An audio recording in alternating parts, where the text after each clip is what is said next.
Hello and welcome to IGNOU BAPSH। BPSC 105 का unit number 11 आज start हो रहा है, जिसका टॉपिक है comparative perspectives on Brazil and Nigeria. Brazil और नाइजीरिया के पर्सपेक्टिव को फेडरलिज्म पे जो है उनके इस यूनिट में उसको डिस्कस किया गया है, जिसमें ब्राज़ील और नाइजीरिया में फेडरलिज्म कैसे कैसे वर्क करता है, हमें इसमें ये बताने की कोशिश की गई है। आज इस यूनिट का पार्ट 1 होने वाला है, जिसमें हम ब्राज़ीलियन फेडरलिज्म का टॉपिक को कवर करेंगे और नाइजीरियन फेडरलिज्म को हम अगले पार्ट में कवर करेंगे। इंट्रोडक्शन की अगर मैं बात करूं तो जैसे जो मॉडर्न स्टेट्स थी यूरोप में, वो मोनार्कीज थी जहां पर किंग रूल करता था डिवाइन राइट्स थियरी के अकॉर्डिंग। और ये जो किंग्स होते थे वो प्रीडोमिनेंटली हायरार्किक और ऑर्गेनिक स्टेट्स से होते थे, जो कि जो पावर थी वो सारी मोनार्क के पास ही रहती थी। मतलब जो हर चीज की पावर है वो मोनार्क के ही पास है। वहां पर हमेशा सेंट्रलाइज पावर हमें देखने को मिलती थी। पर जैसे जैसे जो चेंजेस होने लगे इकोनॉमीज में, तब वहां के रूलर्स को रियलाइज होने लगा कि जो ये पावर है सिर्फ किंग नहीं संभाल सकता इसे, इसको दूसरे अदर मिनिस्टर्स या कुछ अदर लोगों को भी देना जरूरी है, ये अकेले मैनेज नहीं हो सकती। इसीलिए यहाँ पर एक नीड देखी गई डिसेंट्रलाइजेशन की। इसके बाद क्या होता है, फेडरलिज्म का कंसेप्ट जो है वो निकल कर आने लगता है। फेडरलिज्म का ये मतलब है कि जो पावर है वो उसका डिवीजन होगा अलग अलग ग्रुप्स में। और हमें 18th सेंचुरी में ये देखने को मिला कि जो पहली फेडरल गवर्नमेंट थी 18th सेंचुरी में, वो आती है यूनाइटेड स्टेट्स ऑफ अमेरिका में। उसके बाद क्या होता है, दूसरी कंट्री आती है कनाडा 1867 में। और अब इसके बाद क्या होता है कि डीकोलोनाइजेशन के पीरियड में जो न्यूली इंडिपेंडेंट कंट्रीज होती हैं एशिया अफ्रीका की, वो भी फेडरलिज्म को एक मैकेनिज्म की तरह देखने लगती हैं कि वो उनकी सोसाइटीज की जो भी डाइवर्सिटीज हैं, जो भी क्लासिफिकेशंस हैं, उनमें कैसे वर्क करेगा। तो ये भी कंट्रीज जो होती हैं वो फेडरलिज्म को धीरे धीरे अडॉप्ट करना शुरू कर देती हैं। जैसे कि India, Pakistan, Malaysia, African country Nigeria, ये भी कैमरून भी एक अफ्रीकन कंट्री है जिसने फेडरल सिस्टम को अडॉप्ट किया अपनी गवर्निंग के लिए। और लैटिन अमेरिका में भी बड़ी बड़ी कंट्रीज जैसे कि अर्जेंटीना, ब्राज़ील, मेक्सिको, ये सब फेडरेशन में तब्दील हो गई। जहां पर ब्राज़ील में सबसे पहले मोनार्की का रूल होता था, वहां पर अब धीरे धीरे फेडरलिज्म की शुरुआत हो रही थी। अब आगे आता है फेडरलिज्म, इसके कुछ एसेंशियल फीचर्स। सबसे पहला मेन फीचर इसका माना जाता है डिवीजन ऑफ पावर, क्योंकि यहाँ पर जो पावर होती है वो वैरी करती है अलग अलग सिस्टम्स में। पर जो फेडरेशन होती है उसमें division of power main role play करता है। किसके बीच में? फेडरल और स्टेट गवर्नमेंट्स के बीच में। अगर किसी कंट्री में सेंट्रलाइज पावर है, मतलब किसी प्रेसिडेंट के पास या किसी भी अदर मिनिस्टर के पास सारी पावर्स हैं, तो क्या होता है वहां पर जो प्रेसिडेंट है या कोई अदर मेंबर है वो सारी पावर्स को एंजॉय करता है, अपने हिसाब से कंट्री को चलाता है। पर फेडरलिज्म में क्या होता है, यहाँ पर पावर्स का डिवीजन कर दिया जाता है, डिसेंट्रलाइज पावर हो जाती है। डिसेंट्रलाइज पावर में क्या होता है कि जो जिसके पास सारी पावर्स होती हैं उससे थोड़ी थोड़ी पावर्स लेकर किसी दूसरे पर्सन को दे दी जाती हैं, जिसमें वो स्पेशलिस्ट होता है या जिसमें उसकी थोड़ी एक्सपर्टीज होती है। दूसरी अगर बात करें तो फेडरलिज्म में हम अलग अलग सब्जेक्ट्स को भी स्पेसिफाई कर सकते हैं सेंटर और स्टेट्स में। जैसे कि इंडिया में क्या होता है, सेंटर और स्टेट में अलग अलग सब्जेक्ट्स यहाँ पे दिए गए हैं, जैसे कि कंकरेंट सब्जेक्ट्स, रेजिडरी सब्जेक्ट्स। ठीक है, इसमें क्या होता है कि जो सेंटर के पास है जो सब्जेक्ट्स उन पे सेंटर रूल करेगी, जो स्टेट्स के पास सब्जेक्ट है उन पे जो स्टेट है वो अपने कुछ रूल्स एंड रेगुलेशंस को इम्प्लीमेंट करेगा। और वहीं कुछ जो रेजिडरी पावर्स होती हैं वो सेंटर को दे दी जाती हैं। जैसे कि इंडिया, कनाडा और बेल्जियम में यही सिस्टम फेडरलिज्म का देखने को मिलता है। दूसरी आती है रिटन कॉन्स्टिट्यूशन। रिटन कॉन्स्टिट्यूशन में क्या होता है कि अगर किसी कंट्री के पास अपना कोई रिटन कॉन्स्टिट्यूशन नहीं है, तो उस कंट्री में रूल करना ज़्यादा मुश्किल होता है। क्योंकि कॉन्स्टिट्यूशन से क्या पता लगता है कि हमें डायरेक्शंस का हमें देखने को मिलते हैं कि देश को चलाना कैसे है, यहाँ पर मैकेनिज़्म्स को कैसे इम्प्लीमेंट करना है, कौन-कौन से रूल्स बनाने हैं। ये सब अनरिटन कॉन्स्टिट्यूशन में देखने को मिलता है। पर रिटन कॉन्स्टिट्यूशन में ये देखने को मिलता है कि यहाँ पर सेंटर और स्टेट्स के जो भी ज्यूरिसडिक्शंस हैं, उनको स्पेसिफाई कर दिया जाता है। इसका मतलब जो सेंटर और स्टेट हैं, वो सारी पावर्स अपनी कॉन्स्टिट्यूशन से डेराइव करते हैं और कॉन्स्टिट्यूशन ही सुप्रीम माना जाता है किसी भी फेडरल सेटअप में। यहाँ पर कोई भी एग्जीक्यूटिव, लेजिस्लेचर और जुडिशरी हो, जो भी स्टेट और सेंटर को बिलोंग करती है, उसे हमेशा कॉन्स्टिट्यूशन ही कंट्रोल करता है। और इसी के साथ क्योंकि ये कॉन्स्टिट्यूशन ही सुप्रीम माना जाता है, तो स्टेट्स और ना ही सेंटर ऐसा लॉ नहीं बना सकते जिससे जो कॉन्स्टिट्यूशन के प्रोविजंस हैं वो उसे वायलेट करें। Given the certainty of the constitution, most federations have provisions which make it more difficult to alter the constitution unilaterally. इसके बाद क्या होता है कि कॉन्स्टिट्यूशन में अमेंडमेंट करना बहुत ही मुश्किल होता है। इसीलिए कॉन्स्टिट्यूशंस में बहुत सारी फेडरेशन ने क्या किया कि अमेंडमेंट करने के लिए या कुछ ऑल्टर करने के लिए जो भी प्रोसेस है उसको बहुत ही डिफिकल्ट बना दिया ताकि यूनिलेटरली मतलब कोई एक इंसान इसे अमेंड ना कर दे। और ये ना ही कोई स्टेट का मेंबर हो सकता है, ना कोई सेंटर का। मतलब या अगर सिर्फ स्टेट जो है वो कॉन्स्टिट्यूशन को अमेंड करना चाहे तो वो नहीं कर सकती, और ना ही सेंटर के पास ये पावर है कि वो यूनिलेटरली कॉन्स्टिट्यूशन को अमेंड या ऑल्टर कर सकें। इसी डिफिकल्ट प्रोसीजर की वजह से फेडरल प्रोविजंस की वजह से जो फेडरल कॉन्स्टिट्यूशंस होते हैं वो रिजिड कॉन्स्टिट्यूशन माने जाते हैं, क्योंकि यहाँ पर अमेंडमेंट करना बहुत ही डिफिकल्ट टास्क होता है। अलग अलग तरह की मेजोरिटीज यहाँ पे लेनी पड़ती हैं किसी भी अमेंडमेंट को लाने के लिए। नेक्स्ट आता है जुडिशियल रिव्यू। जुडिशियल रिव्यू का मतलब ये है कि अगर किसी कंट्री की जुडिशरी ने कोई इंटरप्रिटेशन किया या किसी भी अनलॉफुल एक्टिविटी में अगर कोई जुडिशरी जो है वो इंटरप्रिटेशन करती है, तो इंडिविजुअल्स के पास या जिसने अनलॉफुल एक्टिविटी की है उसके पास ये कुछ राइट्स वगैरह होते हैं कि वो जुडिशरी के इस इंटरप्रिटेशन को रिव्यू करने के लिए भेज सकता है। और ये जो फंक्शन होता है इंटरप्रेटिंग का, ये यूजुअली क्या होता है सुप्रीम कोर्ट के पास ही रहता है, जहाँ पर जो सुप्रीम कोर्ट होती है वही डिसाइड करेगी क्या जी ये लीगल डिस्प्यूट्स हैं जो कि सेंटर और स्टेट्स के बीच में अराइज होते हैं या दो से ज़्यादा स्टेट्स में ये अराइज होते हैं। ये किसी भी एक्ट को अनकॉन्स्टिट्यूशनल भी डिक्लेयर कर सकती है और नल एंड वॉइड भी कर सकती है किसी भी लॉ को जो कि कॉन्स्टिट्यूशन के अगेंस्ट जाता है। कुछ केसेस में देखा गया है कि ये जो फंक्शन होता है जुडिशियल रिव्यू का, वो सुप्रीम कोर्ट के पास ना होकर वो किसी इंडिपेंडेंट बॉडी के पास होता है। और जो पावर होती है कोर्ट्स की किसी की कॉन्स्टिट्यूशनल वैलिडिटी को डिक्लेयर करने की, उसे कहा जाता है पावर ऑफ जुडिशियल रिव्यू। आगे इग्नू के स्टडी मटेरियल में हमें यूनिटरी सिस्टम के बारे में भी बताया गया है। यूनिटरी सिस्टम का मतलब ये है जहाँ पर सारी पावर्स एक सेंट्रलाइज्ड अथॉरिटी के पास हों, जैसे कि कोई मोनार्क या कोई Republican authority. Unitary form of government में जो सारी पावर्स होती हैं वो सेंट्रल अथॉरिटी के पास होती हैं और सेंट्रल गवर्नमेंट ही उसे डिवॉल्व भी कर सकती है किसी भी लोअर लेवल्स पर। मतलब अगर गवर्नमेंट चाहे तो अपनी पावर को वो डिवॉल्व भी कर सकती है, मतलब लोअर लेवल्स पर अपनी पावर को इम्प्लीमेंट कर सकती है अगर वो उसे एडमिनिस्टर करने में डिफिकल्टी देते हैं तो। आगे आता है फेडरलिज्म इन ब्राज़ील। अब जो ब्राज़ील की पॉलिटिकल हिस्ट्री है उसे साइक्लिकल ऑल्टरनेशन माना जाता है सेंट्रलाइजेशन और डिसेंट्रलाइजेशन के बीच में, और इसे एक कंटेस्ट के तरह भी देखा जाता है सेंटर और पेरिफेरी के केस में। क्योंकि ब्राज़ील में क्या हुआ, सबसे पहले मोनार्की आई, मोनार्की हटी तो मिलिट्री रूल आया, मिलिट्री रूल के बाद डेमोक्रेसी आई। ये सब यहाँ पे चलता रहता है, तो एक साइकिल बन जाती है।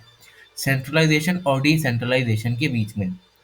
पर 1891 में जो ब्राज़ील है, वो अपना एक फेडरल कॉन्स्टिट्यूशन अडॉप्ट कर लेता है, यूनाइटेड स्टेट्स के मॉडल के अकॉर्डिंग। और जो फंक्शनिंग होती है ब्राज़ील के फेडरलिज्म की, वो हम तब तक नहीं समझ सकते जब तक हम इसके हिस्टोरिकल बैकग्राउंड को ना समझें, क्योंकि ये ब्राज़ील की हिस्ट्री ही है जिसने इसे एक डेमोक्रेटिक फेडरल रिपब्लिक बनाया है।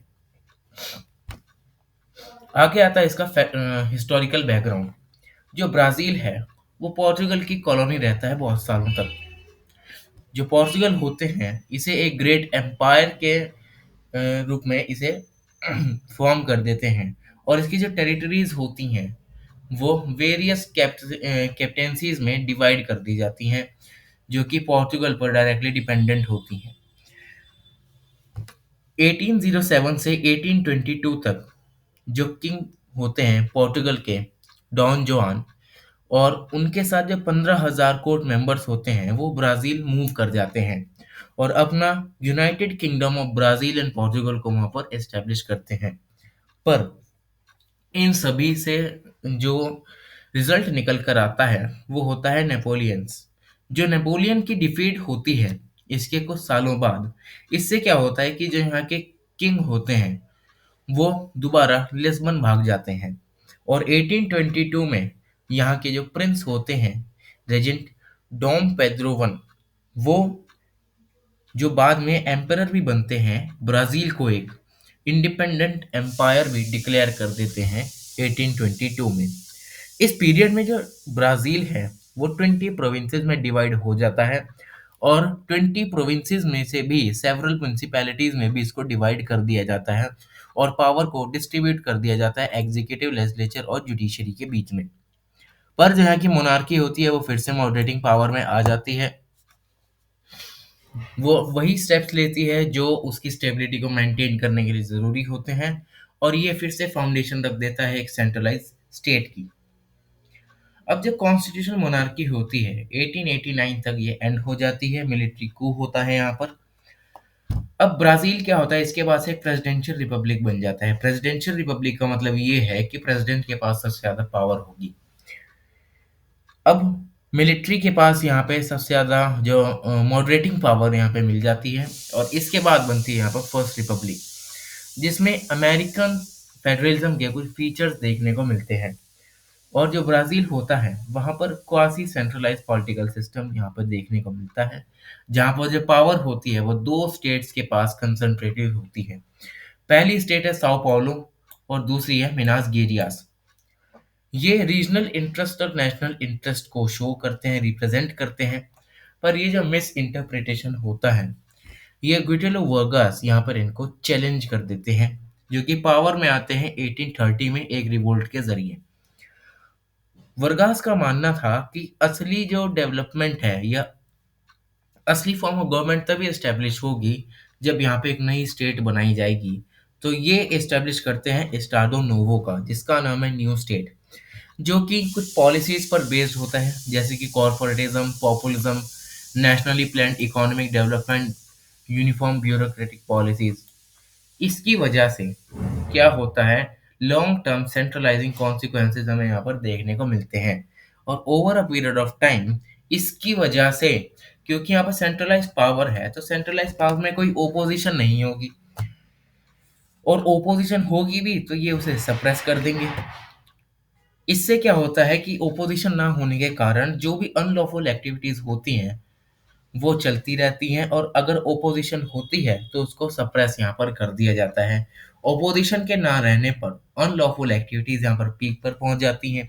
सारी लेजिस्लेटिव बॉडीज को यहाँ पर एबॉलिश कर दिया जाता है, इलेक्शंस को एबॉलिश कर दिया जाता है, और over a period of time यहाँ पर पॉलिटिकल और इकोनॉमिक क्राइसिस आ जाता है, जिसकी वजह से इन्फ्लेशन ग्रोथ होने लगता है, ट्रेड इम्बैलेंस हो जाता है, और बीओपी क्राइसिस यहाँ पर हो जाता है, जिसकी वजह से जो ब्राज़ील की इकोनॉमिक ग्रोथ है वो हैम्पर हो जाती है। इसके बाद जो वहाँ की मिलिट्री होती है, वो सोचती है कि इस इकोनॉमिक स्लोडाउन और सोशल अनरेस्ट की वजह से हमें यहाँ पर टेक ओवर करना चाहिए। तो मिलिट्री 1964 में ब्राज़ील में टेक ओवर कर लेती है और ब्राज़ील इनके अंडर बन जाता है एक मिलिट्री रिपब्लिक अगले 20 सालों के लिए। मिलिट्री रूल में जो ब्राज़ील है, यहाँ पर भी सेंट्रलाइज़ेशन हमें देखने को मिलता है। पॉलिटिकली अगर देखें, जो स्टेट गवर्नर्स होते हैं वो इनडायरेक्ट इलेक्शन से अपॉइंट किए जाते हैं। मेयर्स को प्रेसिडेंट अपॉइंट करता है और जो इलेक्शंस के रूल्स होते हैं वो वहाँ पर वो मैनिपुलेशन हमें देखने को मिलता है वहाँ पे लोकल लेवल पे। और इकोनॉमिकली अगर हम देखें तो फिस्कल और टैक्स रिफॉर्म्स ने क्या किया कि जो पावर थी नेशनल गवर्नमेंट की वो यहाँ पर लिमिट कर दी जाती है, जिससे कि जो मिलिट्री है वही सारे टैक्सेस को कलेक्ट करे सारी लोकेलिटीज से। इसके बाद एक नया कॉन्स्टिट्यूशन बनता है जो कि इसे प्रोवाइड करता है फिस्कल डिसेंट्रलाइजेशन, जो कि फेडरलिज्म को एक बेसिक और नॉन अमेंडेबल फीचर बनाता है ब्राज़ील के पॉलिटिकल सिस्टम का। और इसके बाद से जो ब्राज़ील है बहुत ही डिसेंट्रलाइज फेडरेशन बन जाता है वर्ल्ड की। तो इसी वजह से इसे साइक्लिकल ऑल्टरेशन माना जाता है, क्योंकि सबसे पहले यहाँ पे मोनार्की होती है, उसके बाद मिलिट्री आती है, मिलिट्री के बाद यहाँ पे डिसेंट्रलाइजेशन देखने को मिलता है। आगे आता है अब इस ब्राज़ीलियन फेडरलिज्म का स्ट्रक्चर कैसा है। ब्राज़ील जो है वो अपने आप को फेडरेटिव रिपब्लिक ऑफ ब्राज़ील के नाम से ऑफिशियली कहता है। और ब्राज़ील में हमें 26 स्टेट देखने को मिलती हैं और एक फेडरल स्टेट जिसका नाम है Brasilia. Brasilia present day Brazil की कैपिटल भी है। जो कंट्री है उसे 5000 म्युनिसिपैलिटीज में भी यहाँ पर डिवाइड कर दिया जाता है और एक वर्टिकल फेडरल स्ट्रक्चर हमें देखने को मिलता है जहाँ पर हमें 3 टीयर्स देखने को मिलती हैं ऑटोनोमसली गवर्निंग बॉडीज के। सबसे पहली होती है सेंट्रल गवर्नमेंट। सेंट्रल गवर्नमेंट में सबसे ज्यादा पावर रखता है प्रेसिडेंट। फिर आती है स्टेट गवर्नमेंट। स्टेट गवर्नमेंट में जो गवर्नर है वो इसको गवर्न करता है। लोकल गवर्नमेंट में जो मेयर होता है वो यहाँ पर जो है वो गवर्निंग करता है और इन सभी का जो हेड होता है इन सभी टीयर्स का वो डायरेक्टली इलेक्ट किया जाता है। और जो फेडरल पार्लियामेंट है ब्राजील का उसे नेशनल कांग्रेस कहते हैं, जहाँ पर 2 हाउस हैं या 2 चेम्बर्स हैं। सबसे पहले सीनेट जिसे अपर हाउस कहा जाता है और दूसरा है chambers of deputies the lower house. और जहाँ का सीनेट है वो जो 26 स्टेट्स के जो रिप्रेजेंटेटिव्स होते हैं वो इनसे मिलकर बना होता है। The system of judicial review, though extensive, is a bit complicated. Both the state and the federal courts can exercise power over judicial review. The constitutionality of any law can be challenged either at state or federal court. पर यहाँ का जो judicial review system है वो complicated माना जाता है, क्योंकि यहाँ पर स्टेट और फेडरल कोर्ट्स के पास ये पावर है कि वो जुडिशियल रिव्यू को चैलेंज कर सकते हैं। और किसी भी लॉ की जो कॉन्स्टिट्यूशनैलिटी होती है वो ये स्टेट और फेडरल कोर्ट्स कभी भी इनको चैलेंज कर सकते हैं। इसी ज्यूरिसडिक्शन की वजह से जो पावर होती है वो स्टेट और फेडरल कोर्ट शेयर करते हैं। Any unit not satisfied with judgement can appeal to. अब अगर कोई यूनिट फेडरल कोर्ट्स की या स्टेट की अगर इससे कोई सेटिस्फाइड नहीं है इस जजमेंट से या किसी भी इंटरप्रिटेशन से, तो वह सुप्रीम फेडरल ट्रिब्यूनल पर जाते हैं, जिसके पास अल्टीमेट आर्बिट्रेटर इसको माना जाता है बैलेंस ऑफ पावर का, जिसके पास जाकर अपने इश्यूज को रिजॉल्व भी कर सकते हैं। अब ब्राजीलियन फेडरलिज्म में एक मेजर हाईलाइट देखा जाता है फिस्कल फेडरलिज्म का। ब्राजील मोस्ट डिसेंट्रलाइज स्टेट बन जाता है जहां पर जो एक्सपेंडिचर होता है स्टेट गवर्नमेंट का वो सबसे ज्यादा देखने को मिलता है। अब आता है फंक्शनिंग ऑफ ब्राजीलियन फेडरलिज्म। जो ब्राजीलियन स्टेट है वो एक डाइवर्स स्टेट है जहाँ पर डेमोग्राफिक प्रोफाइल इकोनॉमिक डेवलपमेंट अलग अलग तरीके से यहाँ वर्क करते हैं। और जो डिस्पैरिटीज होती हैं पॉपुलेशन में वो बहुत ही ज़्यादा शार्प देखी जाती हैं। इसका मतलब जो पॉपुलेशन है अगर वो साउथ या साउथ ईस्ट में रह रही है, वो डेंसली पॉपुलेटेड है, वहाँ पर क्या होता है इसमें इकोनॉमिक अपॉर्चुनिटीज़ यहाँ पर इनको ज़्यादा मिलती है। अगर दूसरे हाथ पर देखें तो नॉर्थ और नॉर्थ ईस्ट में रहने वाले लोगों को जो कि स्पार्सली पॉपुलेटेड है मतलब कम पॉपुलेटेड है, तो यहाँ पर एग्रीकल्चरल एक्टिविटीज भी हमें देखने को मिलती हैं ज़्यादा। इसका मतलब ये निकलता है कि जो साउथ या साउथ ईस्ट में रहने वाले लोग हैं वो ज़्यादा टर्शरी या सर्विस सेक्टर में काम करते हैं, वहीं जो नदन लोग हैं वो प्राइमरी सेक्टर पर डिपेंडेंट रहते हैं। और इसी के साथ साथ यहाँ पर इश्यूज भी देखने को मिलते हैं रिसोर्सेज के बैलेंस पर। पहला इशू ये देखने को मिलता है कि जो सब नेशनल एक्टर्स हैं जैसे कि गवर्नर्स, मेयर्स, ये एक्सेसिव एक्सपेंडिचर में एंगेज रहते हैं और ये क्या करते हैं, डोमेस्टिक और फॉरेन मार्केट से मनी को बोरो करने लगते हैं और इनसे इनके ऊपर इनॉमरस डेब्ट चढ़ता जाता है स्टेट लेवल पर। इसकी वजह से जो ओवरऑल इकोनॉमी होती है किसी भी कंट्री की, उस पे फाइनेंशियल प्रेशर आने लगता है और ये इकोनॉमिक स्लोडाउन में रिजल्ट करता है। Secondly, to attract new investment, states competed with each other to lure investors by waiving taxes. अब नए नए इन्वेस्टमेंट को अट्रैक्ट करने के लिए जो स्टेट्स हैं वो कॉम्पिटिट करती हैं एक दूसरे से, ताकि जो बढ़िया बढ़िया जो अच्छे अच्छे इन्वेस्टर्स हैं वो उनके पास आए और जो टैक्सेस हैं वो यहाँ पर घटा देते हैं ताकि जो इन्वेस्टर्स हैं वो यहाँ पर ज़्यादा से ज़्यादा इन्वेस्ट करें। अगर यहाँ पर ये टैक्सेस को कम करते हैं, इसी वजह से भी जो इकोनॉमिक स्लो डाउन है हमें देखने को मिलता है, क्योंकि अगर जितना कम टैक्स लेंगे उतना ही कम सरकार के पास जो रेवेन्यू जाएगा और रेवेन्यू कम रहा तो डेवलपमेंट भी कम होगी। This fiscal war impacted all the states negatively, और इसी वजह से क्या होता है, जो स्टेट्स हैं उन पर नेगेटिव इम्पैक्ट हमें देखने को मिलता है और इनका जो एक्सपेंडिचर होता है वो इंक्रीज होने लगता है और जो सोर्सेज होते हैं रेवेन्यू के वो कम होने लगते हैं, क्योंकि यहाँ पर इन्होंने जो टैक्स है वो कम कर दिए हैं। थर्डली, जो फिस्कल हॉरिजॉन्टल बैलेंस होता है, ये रीजन्स और स्टेट्स के जो भी इकोनॉमिक और फिस्कल डिस्पैरिटीज होती हैं वो उनको एड्रेस करने में अनेबल होता है। और उसके बाद जो फेडरल गवर्नमेंट होती है उसके पास ज़्यादा एक्सपेंडिचर रिस्पॉन्सिबिलिटी आ जाती है और लेस रेवेन्यू डिस्पोजल होता है। इससे जो स्टेट नेगेटिवली इम्पैक्ट होती है, सोशल प्रोग्रामिंग यहाँ पर हमें देखने को नहीं मिलती और अर्बन इंफ्रास्ट्रक्चर में भी हमें डाउनफॉल यहाँ पर देखने को मिलता है। तो ये है इस यूनिट का पार्ट वन जिसमें हमने कवर किया ब्राजीलियन फेडरलिज्म को। Thank you so much.